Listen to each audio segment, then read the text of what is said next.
Hi, my name's Vance, and this is the story of my family, my brother, Benjamin in particular. They say family is the most important thing, and while I do agree with it to a large extent, not all those you're bound to blood are the kindest people. Sometimes those very people could inflict the greatest pain upon you, as was the case with Benjamin and me. Even though we were brothers by blood, Benjamin and I weren't raised together, at least not initially. Our parents separated when Benjamin and I were mere toddlers, with each parent assuming custody of one child. Therefore, I left our family estate along with my mother, while Benjamin remained under my father's care. Over time, as the resentment between our parents grew, Benjamin and I started seeing much less of each other from a few playdates here and there. Benjamin and I became near strangers who never met for years to come. My mother's home was nowhere close to the mansion my father occupied, but the happiest years of my life were undoubtedly spent there. We lived in a small home in the countryside, but I was overwhelmingly grateful for the life my mother afforded the two of us. She owned a small bakery, and I clearly remember the sense of the place and the nostalgia it evokes even today. The countryside itself radiated warmth, and even the children there were gentle and friendly souls. I remember staying out late, playing in the fields with some of my closest friends back then. No amount of money could ever replicate that life. My mother was the kindest human I'd known, and not for a second did I ever envy Benjamin for his life in a mansion, for I was more than content with my mother's home. I wouldn't trade places with him for anything in the world. But of course, good things rarely last. Unusual circumstances forced the most extraordinary situations. One afternoon, when I was 10 years old, my mother stumbled and fell down a flight of stairs in the bakery. She wouldn't get up after the fall, and I still get nightmares thinking about how terrifying the situation was back then. I rushed out of the bakery to fetch the local doctor. Once she returned to consciousness, the doctors declared that she'd gravely injured herself and would have to undergo a series of expensive treatments with little chance of recovery. She hadn't just permanently injured her legs, but had also incurred brain damage. All this was baffling to me as a 10-year-old, and it appeared that my entire life was about to change. One of my mother's friends, Sandra, looked after me while my mother was hospitalized. It felt like an endless nightmare, but Sandra was very sweet and supportive. I clung to the hope that my mother would recover soon and that life would return to how it was. Ironically, everything was about to change forever. The next day, two fancy cars arrived outside our house. It was nothing I'd ever seen before. A man in a business suit stepped out of one of the cars and walked towards our house. He was surrounded by assistants. I wondered who this mysterious figure was. Sandra was sleeping upstairs, and I rushed to wake her up. The two of us hurried downstairs to answer the door. "Can we help you?" "I need to have an urgent word. It's about Vance's mother, Esther. Could we come in?" Sandra was hesitant, but allowed the man and his assistants inside the house. They all took a seat. The man in the suit spoke first, and I distinctly remember the shock I felt in that moment. "Vance, I'm really sorry about your mother. I love her very much, and I hope she recovers soon." "I'm sorry, who are you?" "My name is Alistair. I'm Vance's father and Esther's ex-husband." My whole world seemed to spin. After all this time, I'd finally seen his face. My mother rarely spoke about Benjamin, my father, and our past, and over the years, with the success of her bakery and our idyllic life in the country, I'd forgotten all about them. The fact that I didn't recognize my own father was just a testament to how distant we all had been with one another. Alistair turned to face Sandra. "And you are?" "I'm a close friend of Esther's." "I see. Well, let's have a little chat." Alistair motioned towards one of his assistants, who escorted me outside. Both Sandra and I were frightened and confused. "Vance, hurry on to my car outside. It's all going to be okay. Where are you taking him?" "He's safe now. Please don't panic. My assistants will walk you through everything. Vance, come with me." There was a bit of a ruckus as Sandra was still processing things, and I refused to leave so easily. "Vance, everything is going to be fine. Your mother will be fine. But you need to come with me. You must trust me." I was desperate to believe Alistair's words. In a time of grave uncertainty, he seemed to be the only one providing hope. I was reluctant, and Sandra was even more so. She couldn't bear to let me leave. But after some strong convincing from Alistair, she eventually agreed to let me go wherever Alistair planned to take me. Little did I know as I left my home that I wouldn't see Sandra or my mother for the next 15 years. I was battling all kinds of emotions as our car drove away. Everything I'd known throughout my childhood was suddenly upended, and with Alistair's arrival, I had no idea what my life looked like next. Where are we headed? Home, Vance. Your real home. But this was my home. This was everything to me. Maybe it was so for a few years, but now you'll see where you really belong. This will be good for you. Plus, you'll get to meet your brother again. Benjamin? That's right. You don't play any sports, do you, Vance? I'm decent at it. Decent won't cut it, Vance. Benjamin's a phenomenal athlete, one of the best in the state, and you must reach his level. How good are you at academics? Not the best, to be honest. Well, what are you good at then, Vance? Benjamin's the topper of his year. You need to keep up with him, or you're going to let our family name down. Is that understood? Alistair's words were stuck in my head, and for the first time, I felt deeply intimidated. I was already nervous enough to return to our family estate and reunite with Benjamin after being apart all these years. But Alistair's comparison of our achievements made me feel so much smaller in front of my own brother. I wondered how much Benjamin was like our father.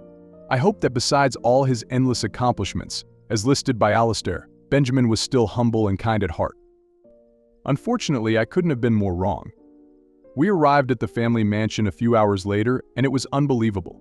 The entire property and the house itself were palatial in size. As Alistair and I stepped out of the car, he led me towards a massive green lawn. And that's when I first saw Benjamin after all those years. He was playing golf with an instructor and Alistair waved towards him. Look who's here, Benjamin. Come over here. Benjamin looked disgruntled but came over anyway. I felt immediately intimidated. He was taller, more athletic, and gave me a dirty look. I hoped this was worth interrupting my golf class. Oh, come now. Benjamin, meet your brother Vance. You remember him, don't you? I wasn't sure what I expected. Perhaps more of a shock, a change in approach, or at least the basic courtesy of sibling kindness. However, Benjamin was completely unbothered. Oh yeah, so what brings you back? I'm staying here till our mom gets better. Okay, whatever. Can I go now? Of course I'll see you later. Benjamin disappeared before I could utter another word. I was shocked at how little he cared, both about me and the news of our mother. Alistair was unequally unaffected. You were so cold while talking to him. You need to polish your speaking skills, they're terrible. Anyway, Danny will show you to your room, he's the butler. I'll see you for dinner. With that, Alistair walked away and left me alone on the lawn. I'd never felt more lost in my life. Everything I'd ever known had changed in a matter of hours in this mansion, and its extravagance couldn't be further from the idyllic countryside lifestyle I loved. The butler, Danny, approached me on the lawn and led me to my room with my limited luggage. He was Alistair's age, and as he guided me through the house, the man was nothing short of kind. In fact, he was warmer than both Alistair and Benjamin combined. He made sure I was settled in the room before he left to resume his duties. I spent the first day at the mansion with Danny. He showed me around the interiors and explained Alistair and Benjamin's schedules to me. All of this felt like too much at once. I joined Alistair and Benjamin for dinner that night. The food was far too fancy, however the dinner itself couldn't have gone worse. Benjamin, your golf instructor tells me you're making excellent progress. I'm so proud. Thanks, Dad. By the way, is Vance going to be around forever with us? Well, he's going to be here for a long time. That's for sure. What did you end up doing today, Vance? I suddenly felt nervous with both their eyes on me. I just roamed around the house ... with Danny. It's not your house. Be nice, Benjamin. Vance, you really need to do something productive with your life. You can't waste away your days like this. I just thought it was my first day so. So you thought you got a free pass? You stay here on my coin so you follow my rules. Now you better do something useful. I mean, look at your brother. Learn. Benjamin snickered, and the two of them went out for a drive after dinner, leaving me alone. I isolated myself in my room. I desperately missed my mother, my old friends, the bakery, all of it. It seemed like a forgotten memory that was never coming back. The next few weeks were spent the same way, and each day seemed to get harder. Alistair forced me to take up the same sports as Benjamin, even though I was terrible at them. I truly tried my best, but I was overshadowed completely by Benjamin. I felt like a beginner playing chess against a grandmaster. It was clear that I was no match for Benjamin in a wide variety of activities. I loved painting and I was passionate about it, but Alistair was completely dismissive of it. He once examined some of my sketches and paintings, but his response stuck with me for the worse. "Vance, this is no good. This is just no good. I'm not enrolling you in some expensive art class.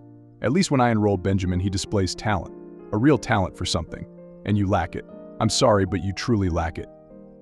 I was crushed by his words. It felt as though I was stripped of the only thing I knew how to do. For Alistair, everything I ever did was measured up against Benjamin, and it grew frustrating after a while. However, if I thought Alistair was bad, Benjamin was an absolute menace. For the longest time, he simply carried on with his life and pretended as though I was a guest living on rent. It was only when he started talking to me that my life became a complete nightmare. One afternoon, I decided to go out for a walk since I was bored. I walked across the green lawn where Benjamin usually practiced golf, but I made sure I was out of his way. However, that day, there was no instructor. It was Benjamin with a bunch of friends. They caught sight of me. "Hey Vance, do me a favor." I was anxious and wondered what Benjamin wanted me to do. "One of my golf balls in that corner over there. Fetch it for me, will you?" I went over to the corner, eager to return the ball to Benjamin. Part of me hoped this would help spark a conversation between the two of us. But I couldn't have been wronger. Benjamin's friends started giggling. "Hey Vance, catch this." I turned around for the worst surprise of my life. Benjamin hit a golf ball which directly slammed into my chest. I fell on the lawn. Benjamin and his friends burst into laughter. The pain was unbearable, and I limped off the lawn and returned to my room while they continued to laugh. It was Danny who came to my aid that day with painkillers. "Ignore them, Vance. It's not worth the trouble." I was relieved to have had someone like Danny among Alistair and Benjamin. But little did I know that my only companion in this home would disappear. A week later, Benjamin and his friends were playing downstairs in the hall. I was painting upstairs in my room, lost in my thoughts, which is why I never realized when Benjamin and his gang silently entered my room. "Looks like you're pretty busy these days, Vance." I turned around and froze. My mind immediately feared what would happen. I kept my supplies aside and backed away, but Benjamin came closer.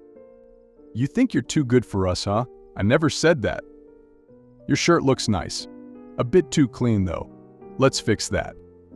Before I could react, Benjamin grabbed a red bottle of paint and splashed it across my white shirt. His friends began laughing. I was shocked at what he'd done. "As a matter of fact, how about we fix this whole room?" Benjamin and his gang grabbed all my supplies and began tossing them across my room. The bed sheets, my luggage, and even expensive furniture and paintings in the room were ruined. I was enraged. The golf ball incident was bad enough, but this was despicable. I jumped onto Benjamin and began beating him, and his friends rushed to save him. It became an ugly fight which Danny had to break off. "All of you, stop this instant." Benjamin and his gang headed out of the room, but I would never forget the look on his face. Sometimes, I felt proud of having retaliated against him, but I had no idea that this would just be the start of Benjamin's torture. That evening, Alistair arrived home from work and was shocked to see Benjamin's bruised face. "Benjamin, how did this happen?" "It was Vance, he started beating me." Alistair glared at me in a furious way I'd never seen before. He started first by, "Enough, I don't want to hear anything. Where's Danny?" Danny emerged from the kitchen having heard his name. I still remember the devastation I felt at that moment. "Yes, sir." "Danny, it's your responsibility to look after these kids. How could you let this happen?" "Sir, they were all ready." Not another word. "Look at Benjamin. Look at what happened to him." "Sir, but..." "You idiot. Leave, now." And just like that, my only source of support in the mansion was gone. I was left alone with Alistair, Benjamin, and a host of other staff who only favored them. I explained my side of the fight to Alistair, however he refused to listen. He held on to the resentment, refusing to answer any of my questions as well. "Is there any news about my mother?" "I'm not answering that, Vance. Not after what you did to Benjamin. Apologize to him, and then I'll tell you." It made me sick to my stomach, but for my mother's sake I apologized to Benjamin, who accepted it with a chuckle. "Your mother's still with the doctors. But for how long?" "It's been a month." "Well, I'm not a doctor, am I? Stop bothering me." That was the last update I'd have about my mother for the entirety of that year. I returned to my room, which was now mostly empty with almost all the furniture removed due to the paint. It was far too lonely. And having lost Danny as my support only intensified this. I could hardly believe that Alistair, with his cruel attitude, was indeed my father.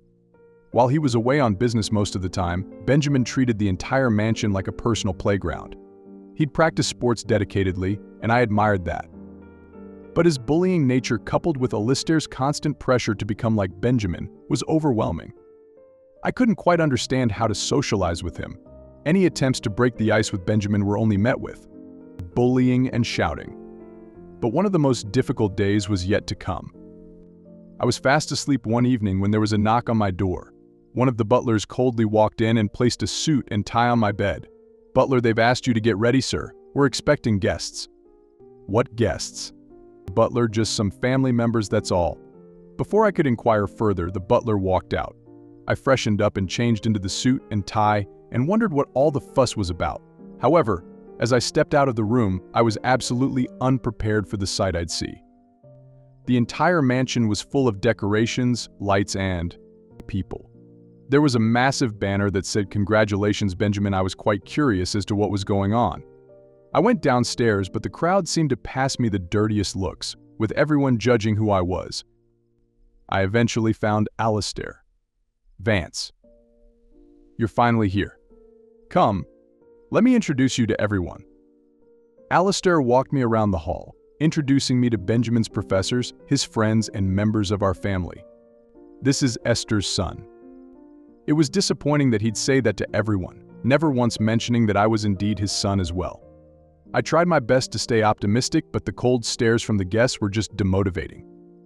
But the worst of the evening was yet to come. I spent most of the event in a corner of the hall, everyone blissfully ignoring me. I couldn't find Benjamin until suddenly, a loud voice erupted throughout the hall. "Attention, everybody." Benjamin and Alistair were on the staircase, and all eyes in the room turned towards them. I'm proud to host this event today to celebrate my only son, Benjamin, for winning both a golf and chess championship. The room burst into loud applause. I wanted to rush back to my room and escape this suffocating atmosphere. Benjamin smiled and waved across the room until his eyes finally caught me. "There he is. Everyone, please welcome Vance." All the guests began murmuring, and I wanted to vanish into thin air at that moment. Benjamin began walking downstairs towards me. All the guests made way for him as he approached me. "So, Vance is supposed to be my brother. I know what you all are thinking. How is that even possible?" Everyone began laughing. Humiliated and alone, I wished desperately to run away somewhere. I was trapped. "We're all family here, so let's take a true test of family. I heard Vance paints well. Could the butlers please get a canvas and Vance's supplies from his room? All of us want to witness his process." I was terrified, but no one seemed to care. All the guests continued to laugh and whisper amongst themselves while Alistair and Benjamin only chuckled. The butlers brought a blank canvas and my art supplies and set them in the center of the hall. "Everything's ready for you, Vance. Go ahead." I nervously approached the canvas. I'd never felt this frightened and humiliated in my entire life. The room went silent. I held the brush and made 2 strokes across the canvas. Everyone immediately giggled. I reached out for a bottle of paint when it accidentally slipped out of my hands and fell all over my pants. I stood there, frozen and embarrassed out of my mind. The guests roared with laughter. "Wow, looks like we've got Picasso here, don't we? You can leave now, Vance. We're starting with the real festivities. Celebrating the real son, you know." As everyone continued to giggle, I quietly left the hall and returned to my room, devastated by everything that had happened. I knew Benjamin was a terrible bully, but even this was a new low for him. Unfortunately, neither Alistair nor Benjamin seemed to care enough. As the two of us grew older and the years began passing by, Alistair admitted me to a local public school while Benjamin studied in one of the most prestigious schools in the state.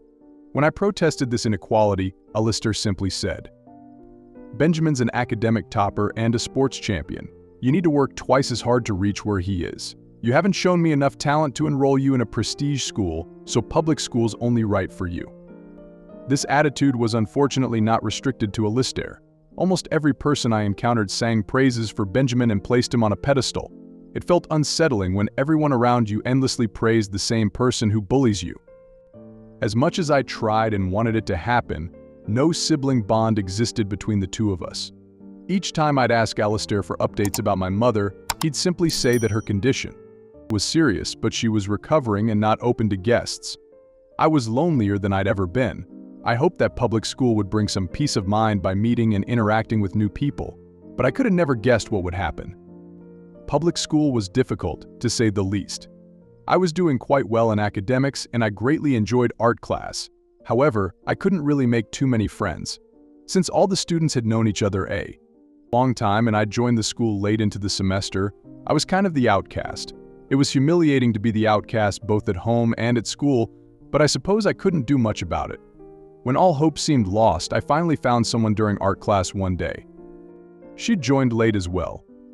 I usually sat alone in the corner, and since she was new too, she sat beside me during class that day. "Hi, I'm Vance." "I'm Sophie. It's nice to meet you. Do you enjoy art?" "Oh, I love it. I'm more of a math person, but I enjoy painting too." For the first time, it felt as though I'd finally found someone. Sophie and I spoke at length that day, and she lived not far from the mansion and was passionate about art as well. We spoke for hours. I reached the estate late that day, but I was glad to have found someone to speak to. At dinner, however, Alistair and Benjamin began to pry. "How was school today?" "It was nice. I met someone." "Oh, really? Surprising.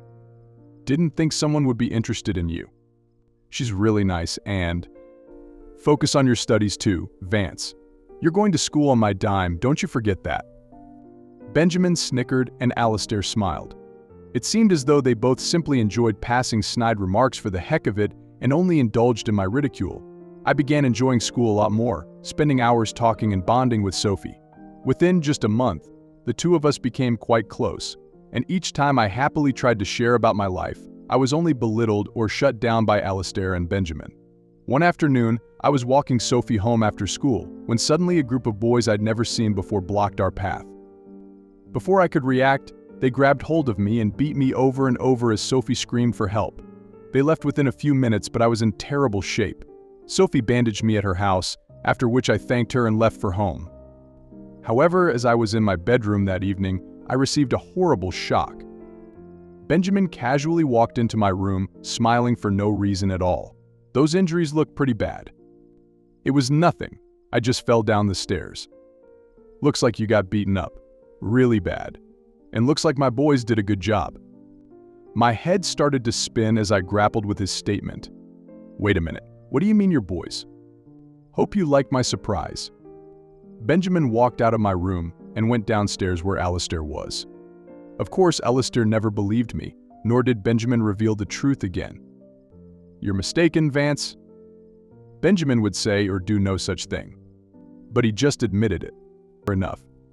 You argue with me one more time and I'll pull you out of public school. Is that clear?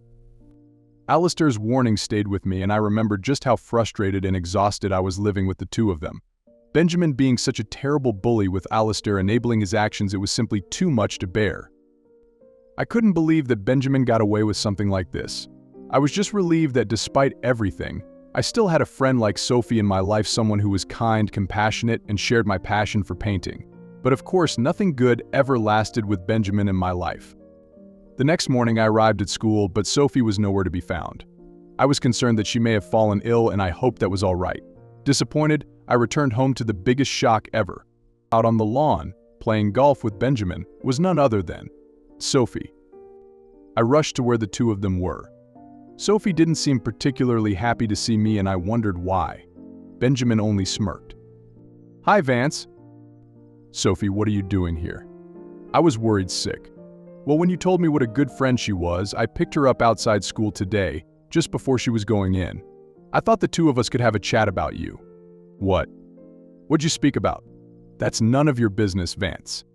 Now get back to the house. I'm teaching Sophie how to play." I headed back to my room, dejected, and wondered how Benjamin had done it. How had he manipulated Sophie? Why did she seem so upset to see me? The following morning at school, I found out. I confronted Sophie after class. "Sophie, I don't know why you've been acting so strange. I don't know what Benjamin told you or what happened." "I heard enough from him, Vance. More than enough." "What do you mean? About what you actually think of me?" "Sophie, he's a liar." "I don't know what he told you, but I heard enough, Vance. I don't want to hear any more. I'm done. Goodbye." I was confused by her cryptic reply. What did she mean? What had Benjamin told her? I stormed home after school to confront Benjamin. He was in the middle of athletic practice. He was furious that I interrupted him. Whatever this is, you better have a good reason for interrupting me. What did you tell Sophie? Tell me the truth. I just told her what you thought of her. How you thought she was a lovely person. Stop lying, Benjamin. I told her all sorts of things. How you're a creep who has eyes for her, how you can't be trusted, how you've attacked me so many times. It was a long conversation. How could you lie? It's not lying, Vance. The truth is what I say it is. Benjamin suddenly pushed me away, and I fell against the wall. Don't you ever interrupt my practice or raise your voice at me. Now get out. I retreated to my room helpless. How could I ever fight back against him? I never imagined both Alistair and Benjamin to be so cruel. Alistair started ignoring me each time I asked about my mother. He'd get frustrated and pretend as if he never heard me. I couldn't believe these two were my family. I was trapped all alone here, and nobody was coming to save me, not my mother, not Sandra, and not Sophie. I endured much worse for years to come. If school was bad with the Sophie incident, high school was awful. Benjamin practically stole every person I became close to. It was as though I existed only in his shadow. Once we turned 20, Alistair made a significant decision. He was going away on a business trip for 2 years, and since Benjamin and I were legal adults now, he transferred the family mansion in its entirety to Benjamin. He was legally the owner of the entire property now, and somewhere deep down I felt crushed to be so consistently overlooked by Alistair. There was also a certain contempt in my heart that someone who already had everything just got an entire mansion to himself as well. What's worse was that in Alistair's absence, it was Benjamin's rules through and through. But there was a small incident right before Alistair left that would change everything. It was my future ammo. I woke up one night to fetch some water from the hall when I heard Alistair on a phone call in his study. It was the night before Alistair left for his trip. I secretly eavesdropped on his conversation, and what I heard simply stunned me. We obviously don't want to pay the taxes, so speak to your friend in law enforcement and to that judge as well. I'm willing to give them whatever they need. It's not the first time anyway. I returned to my room carefully to make sure I wasn't heard or seen, but the conversation I'd heard was stuck in my mind. However, the grand idea wouldn't strike me until much later. With only Benjamin around, my already miserable life took a further nosedive. Benjamin held extravagant parties at home and received massive checks from Alistair while he was abroad. I felt like a silent spectator to his wealthy lifestyle. However, with Alistair gone, I also seized my chance to escape. I had a final conversation with Benjamin, who appeared least bothered. I let him know that I was heading to an art school in the countryside. I'd applied and gotten in through a scholarship, but when I broke the news, Benjamin simply said, "It took you 10 years to pack your things and get out, but I guess better late than never." I left the house, eager to never look back upon it again. I had no idea what Alistair would do if he found out, but I didn't care. I had a rough idea to get back at Benjamin, but I decided to plan more strategically once I learned of yet another deception by Alistair. I decided to return to my mother's countryside home first. It felt incredibly nostalgic to travel down those roads again, but I couldn't believe my eyes when I saw my mother's bakery still functioning. I got off a bus and rushed to the bakery, and my heart started beating faster than it ever had. It just couldn't be. Mom. What? Vance. The two of us embraced each other, unable to believe our reunion. After all this time, my mother took me to her house, where she explained everything to me. I learned that she recovered from her injury only a year later, but Alistair had his top lawyers convince the court that my mother was incompetent and unfit to care for me. He further manipulated the court to his side and eventually retained custody of both children. He even warned my mother that should she ever try to visit our family mansion, he would destroy her life. Despite this, she attempted to visit multiple times, after which Alistair shut down her bakery temporarily, before allowing her to run it again. I was filled with rage upon hearing this. I knew Alistair had manipulated me long enough, but what he did to my mother and the lies he spun to me throughout my childhood were unforgivable. I attended art school, while carefully hatching a plan. There was no way both Benjamin and Alistair would be let off the hook so easily. Once Alistair learned that I'd left the estate and was pursuing my education, he was furious. But since I was of legal age and had gotten in through a scholarship, there was little he could do about it. I pursued my education, with the occasional visits to my mother. Art school was filled with kinder people and was creatively satisfying. It finally felt as though I'd found my tribe. I even joined social media, but a particular friend request I received one day changed everything.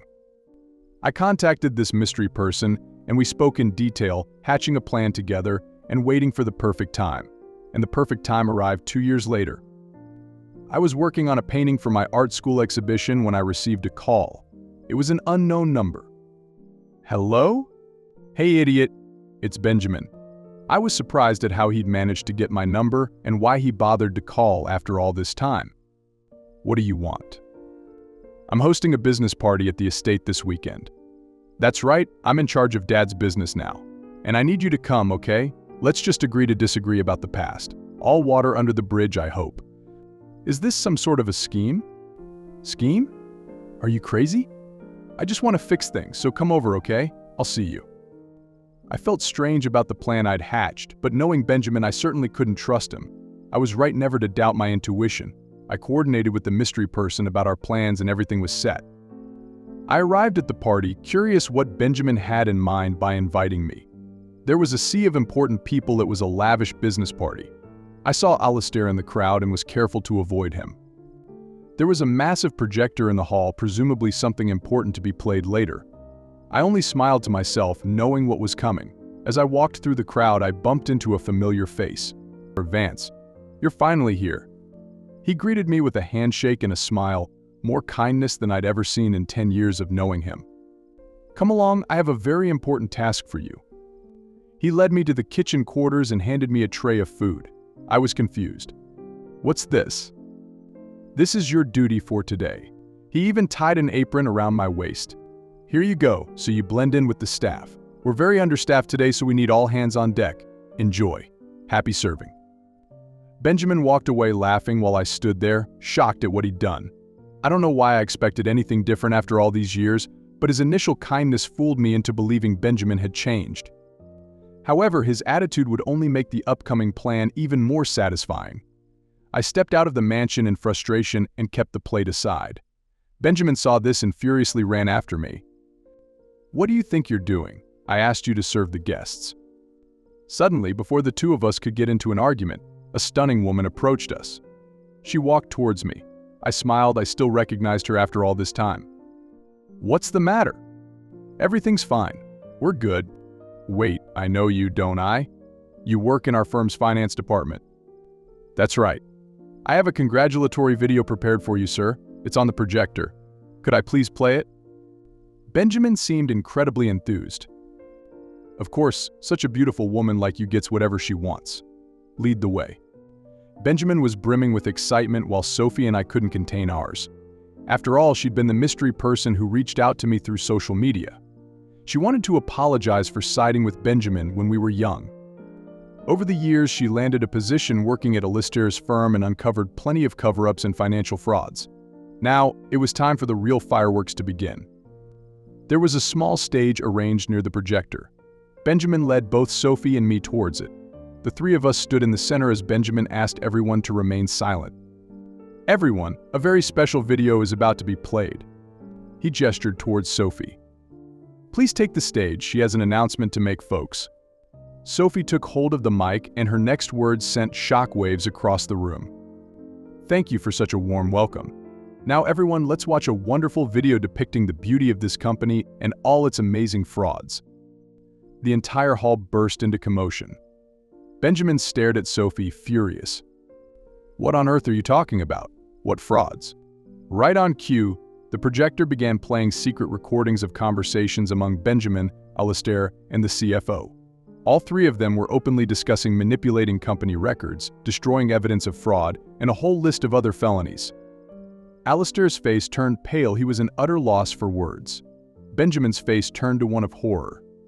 I gently patted him. Enjoy the party, brother.